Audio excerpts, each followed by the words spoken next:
basic cutting ng ano, mga butcher, basic cutting ng kubaw, panuwaran nyo. Gagawin ko yung pang kaldereta.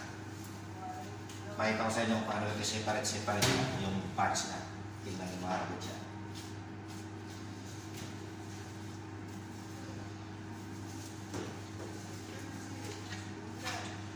As usual, tanggalin shoulder. Bali, babay parts ko na agad siya. Tingnan nyo. Tanggal shoulder ulit. Tapos niya mga butcher, putulin itong diig. Yan, kita nyo yan? Putulang diig. Tapos tanggalin ito mga butcher.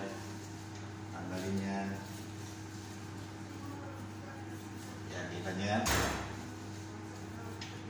Tapos kita nyo yan? Tapos itong ribs tsaka chops. Tanggalin din.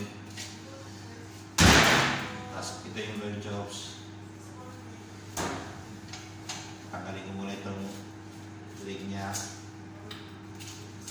Ganyan lang ang basic mga kabutcher. Yan, ganyan. Yan, ganyan yan mga kabutcher. Kaya yun, sana nasundan yun. Kita nyo naman, may iba lalagarin ko na yan para maganda yung tapas ng buto. Okay mga kabutcher, God bless.